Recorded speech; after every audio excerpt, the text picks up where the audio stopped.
Noite típica da prima que é Vera. Uma noite fria. Ontem tínhamos uma chuva bem intensa, não é? Nós temos que resistir muito ao clima do sul. Só o clima do sul já nos prepara para sermos mais fortes. E hoje eu estou aqui, então, substituindo um espírito muito caro para mim, alguém muito sábio.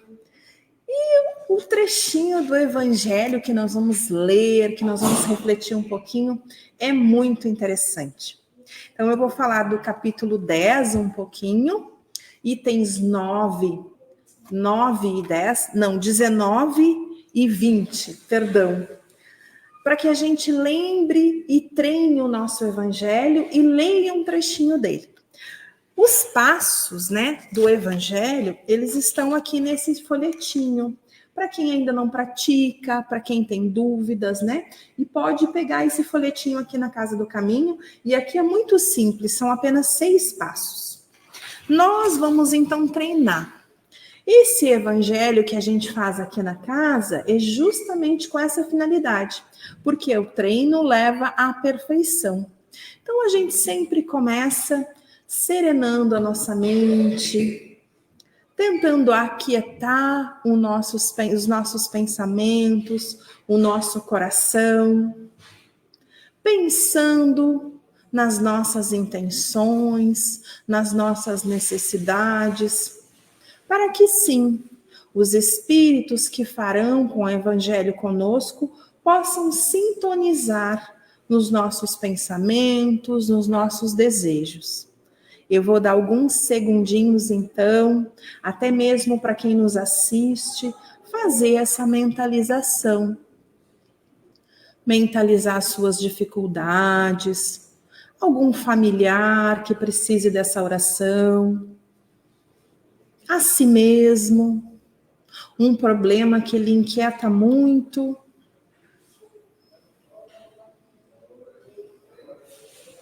Então, sintonizados com os caravaneiros do Evangelho, vamos iniciando esse momento também na casa espírita, com a companhia doce e serena da nossa mentora, Joana de Ângeles, com a companhia sempre muito instrutiva de Jesus, Mestre Nazareno, e é claro, a presença de Deus Pai e nossos anjos guardiões. Que hoje, sentindo a presença de todos esses espíritos que estão muito interessados no nosso aprimoramento, possamos por alguns minutos nos dedicarmos a essas reflexões. Agora, no nosso Evangelho, nós vamos então pensar um pouquinho sobre o item que foi separado para hoje. E é um item que caiu perfeitamente para mim. Diz assim, é permitido repreender os outros? E aí a gente pode pensar, mas o que eles estão falando? Daquela admoestação, advertência própria das mães que advertem os seus filhos a todo momento? Aquela advertência ou aquele chamamento do amigo que está preocupado com o outro? Ou quando a gente diz assim, perdi a paciência e xinguei bem xingado. Não é o que a gente costuma falar? Então, o Evangelho nos traz todos esses momentos. E se faz essa indagação, A frase, toda a frase, dessa parte, vai dizer assim: é permitido repreender os outros, notar as imperfeições de outrem, divulgar o mal de outrem? Então, olhem que a conotação é um pouquinho diferente. Porque a intenção da mãe que repreende o filho é uma intenção de corrigir no sentido de ensinar, de tornar melhor. E é esse ponto exato que os espíritos nos trazem ao responder à pergunta: qual a intenção que nós temos quando repreendemos alguém, quando chamamos a atenção? E dizem, né, eles não vão nos lembrar que nós devemos sempre pensar no aprimoramento, no crescimento, no progresso. Então, quando a gente repreende, quando a gente chama a atenção com amor, com carinho, bem intencionado, isso é bom. Mas não, aí eles usam até uma expressão que é bem bonita, eu gostei, a repreensão com maldade. E a gente vê isso, né? No sentido de humilhar, no sentido de expor, no sentido de expor uma falha, né? De fazer com que os outros percebam que aquela pessoa tem uma falha moral, que aquela pessoa tem um defeito. E aí eles dizem que a repreender dessa forma não seria bom.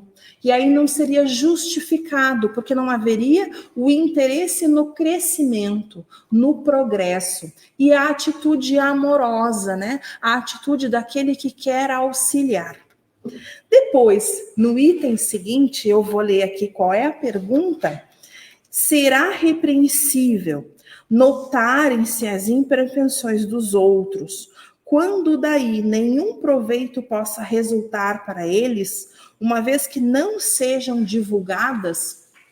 Então, expor alguém porque cometeu uma falha ou possui uma falha, né? Sem um objetivo nobre, seria meritório? Seria bom divulgar, né? E a gente vive um momento muito especial no nosso país, né? No sábado a gente vai ter, no sábado não, no domingo, a gente vai ter as eleições. E a gente vê que os candidatos possuem muito esse hábito, né? De ficarem expondo os defeitos, as falhas um do outro a todo momento. E às vezes, muitas vezes, com o intuito vexatório, com o intuito de realmente prejudicar. E é justamente isso que o ponto fala. E ele diz assim, ó: tudo depende da intenção. De certo, a ninguém é proibido ver o mal, quando ele existe. Fora mesmo inconveniente ver em toda parte só o bem. Semelhante ilusão prejudicaria o progresso. O erro está no fazer-se que a observação redunde em detrimento do próximo, desacreditando-o sem necessidade, na opinião geral. Igualmente repreensível seria fazê-lo alguém apenas para dar expansão a um sentimento de malevolência e a satisfação de apanhar os outros em falta.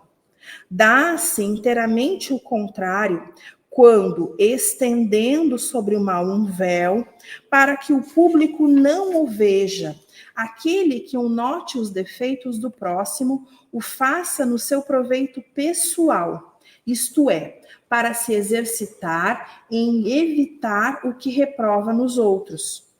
Essa observação, em suma, não é proveitosa ao moralista. Como pintaria ele os defeitos humanos se não estudasse os modelos? Então, a gente vai sempre ter que examinar, né, quando a gente enxerga uma falta, algo grave, a extensão dessa falta, né? Quem prejudica, a quem prejudica, e qual é a melhor maneira que eu possa advertir, que eu possa auxiliar aquele que cometeu a falta. Esse capítulo, ele tem 21 itens, e ele vai nos falar bastante sobre o perdão. Esse capítulo, então, eu trabalhei com vocês nesses dois últimos itens, que é o 19 e o 20. O capítulo já vai terminar no 21. Mas lá no comecinho, o título dele é Bem-aventurados os misericordiosos, porque obterão misericórdia, diz assim a bem-aventurança, né? Então, nós vamos ter mais uma vez um capítulo dentro do Evangelho segundo o Espiritismo, que vai nos falar de uma das bem-aventuranças, das 8 bem-aventuranças deixadas por Jesus no Sermão da Montanha. E justamente vai nos trazer a necessidade para que a gente alcance a completude, a felicidade, a satisfação de perdoar. Então, aqui nesse capítulo, a gente vai ter aquela história da trave do argueiro, né? Que a gente vê a trave no olho do outro e não vê o argueiro no nosso olho, né? Vai dizer assim, ó, quem não tiver pecado, que atire a primeira pedra. Bem interessante. Lá na terceira parte vai falar da indulgência, que seria um outro tipo de perdão, né? Uma outra maneira de perdoar. Então é um capítulo muito interessante. Eu recomendo que quem gostou um pouquinho do que eu falei, continue a leitura do capítulo 10, use no seu evangelho, né? Anote mentalmente para usar no seu evangelho em casa, e a gente vai ter que ir encerrando o nosso, né? Então, que nós possamos ficar com essa palavrinha nos nossos pensamentos. Como fazer para advertir, para repreender de uma forma amorosa? Como fazer sem machucar? Como exercitar também o perdão nesses momentos? E agora, encerrando o nosso evangelho de hoje, que cada um possa novamente pensar na sua intenção, fazer o seu desejo mental para esse momento de oração. Rogar à espiritualidade que coordena esse trabalho uma visita no seu lar. Contar para eles mentalmente da sua dificuldade em fazer o evangelho. Pedir: eu não consigo fazer o meu evangelho em casa. Eu me esqueço, não fica bom, chega alguém, eu me atrapalho. Será que vocês aqui da Casa do Caminho não podem ir lá me visitar e me ajudar? E é claro, os espíritos certamente irão, mas a gente também pode pedir reforços para os trabalhadores da casa. Quando a gente tem muita dificuldade, a gente pode sim receber uma visita deles, é só solicitar lá na secretaria. E assim, encerrando esse momento do Evangelho na noite de hoje, vamos rogar que os momentos que estejamos aqui sirvam para nos tornar mais tranquilos, mais ponderados, mais em paz, independente da realidade que nos cerque, dos problemas que nos atormentam, do meio que a gente viva. Que possamos sim perceber nessa noite de hoje a presença do nosso anjo guardião, seja sentado ao nosso lado enquanto estamos nesse momento, ou caminhando conosco no nosso deslocamento para casa. Que sintamos bem pertinho de nós o seu zelo, o seu carinho, a sua companhia, certos de que não estamos sozinhos, nunca estamos sozinhos. Vamos prosseguindo nos trabalhos e uma boa noite.